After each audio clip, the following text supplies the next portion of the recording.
All right, President Trump claims that the latest woman to accuse him of sexual assault decades ago is, quote, totally lying. And he adds this disgusting statement, she's not my type, which has so many things wrong with it, it's hard to even say it. Writer E. Jean Carroll claims in a new book that Trump forced himself on her while in a dressing room at New York City department store Bergdorf Goodman 23 years ago. During an interview with The Hill in the Oval Office yesterday, Trump said, "I'll say it with great respect. Number one, she's not my type. Number two, it never happened. That's with great respect? Elise, that's with great respect? As reprehensible as it gets. That's where you start? She's not my type? It's typical Donald Trump being absolutely disgusting. What is his type? When it comes to talking about women. Talking about rape here. So what is his type? That your guess is as good as mine. When it seems like he likes anyone he can grab. He said what he likes to do, and E. Jean Carroll told a story that is fully in keeping with the behavior pattern that Donald Trump himself described in his own words. So you really kind of actually crystallized it. We're talking about sexual assault. We're talking about actual rape.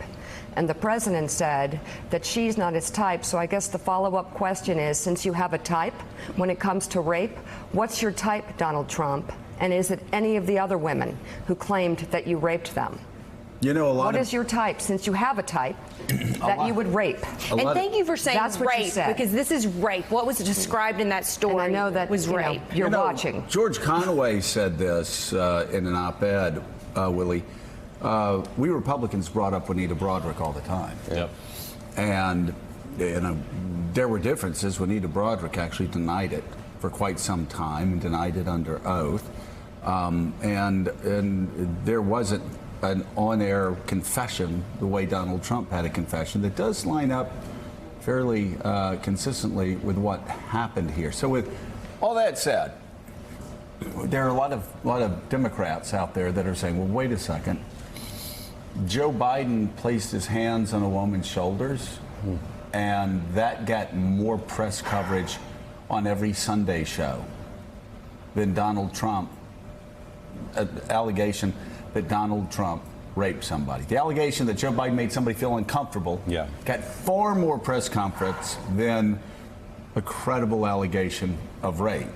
And the question is, why? And by the way, let's just put candidate A, candidate B. Take it away from Joe Biden and Donald Trump. Why is it that candidate A is, people are saying he's going to have to be driven from the race? He may not survive this because there was somebody who said he placed his hands on their shoulder, it made her uncomfortable, versus candidate B, who has rape allegations, credible rape allegations against. Well, it's a good question to ask, and the allegation by E. Jean Carroll fits with other behavior that the president has been accused of, and not just that he's been accused of, but that he described on the Access Hollywood tape, which is to force himself on a woman and saying, if you're famous, you can do whatever you want to do. I think the problem is, and Mika, you may disagree with me, is that there have been so many allegations and so much baked in. I'm not defending this. So much baked in to Donald Trump and his sexual misconduct and the allegations of rape that they go, oh, it's another one on the list against Donald Trump. Actually, the problem is Republicans. And the Republicans in Congress and the Senate who are supporting this president, who will not say anything to defy him. I'd like to just put this to you, and I'd like to say you have a president who has gone on national television and said he would accept dirt from a foreign government and put our country at risk. He has proved himself with his words to be a national security risk. And now he has said, when accused of rape, that this is not the woman he would rape. I want to know why you can go back to your constituents and say that you support this man, and why you would put your political future on the line for this man. I need to know why all of you are so weak and so spineless that you would actually stand up for a man who says, this is not the woman I would rape. She's not my type, meaning he would rape another woman. You explain to me why that's okay, and why you go on every day looking in the mirror and doing your job and thinking this is the president you should support.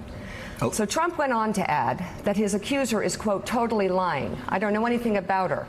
I know nothing about her. She is. It's just a terrible thing that people can make statements like that. Carroll responded to Trump's denial shortly after. Take a listen. I love that I'm not his type.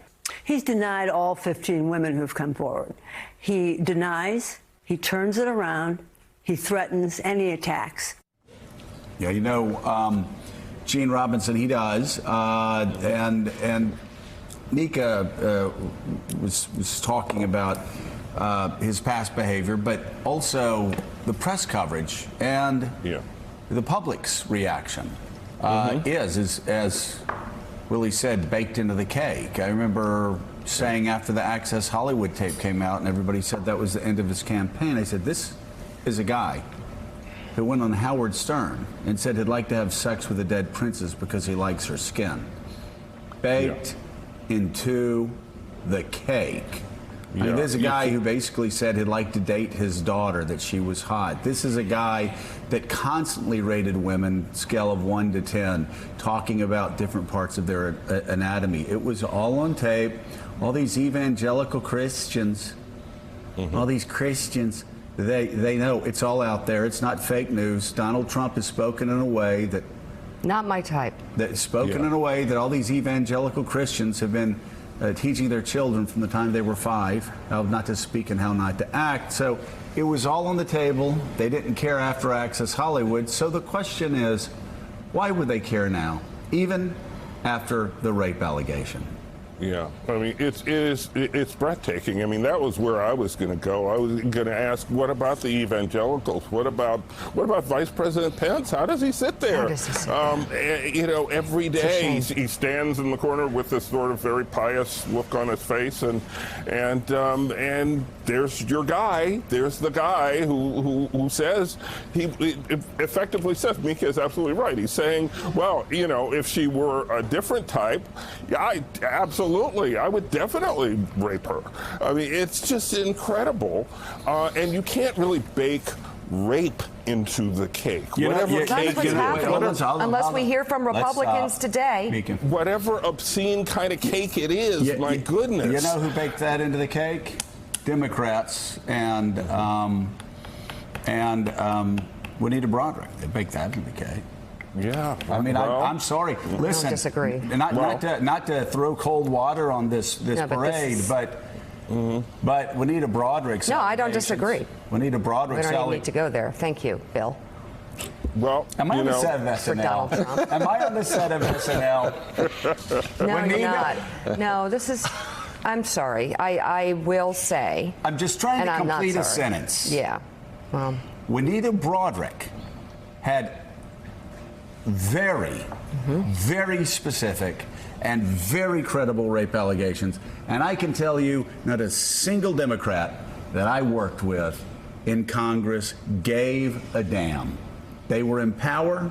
They wanted to stay in power. And when it came time to speaking out against the president, they wouldn't do it.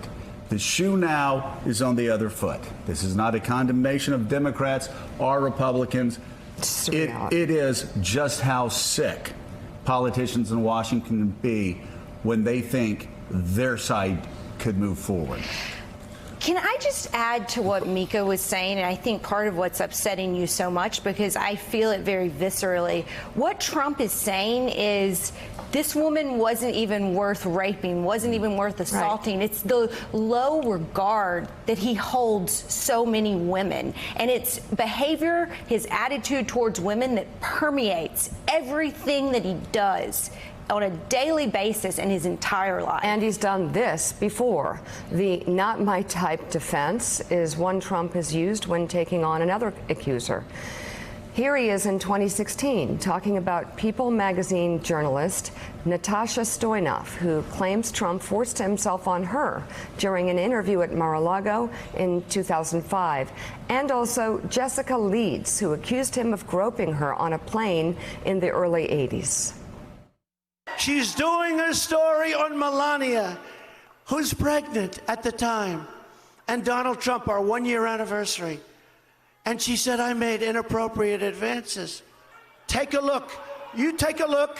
Look at her words. You tell me what you think. I don't think so. I don't think so. I was sitting with him on an airplane, and he went after me on the plane. Yeah, I'm going to go after.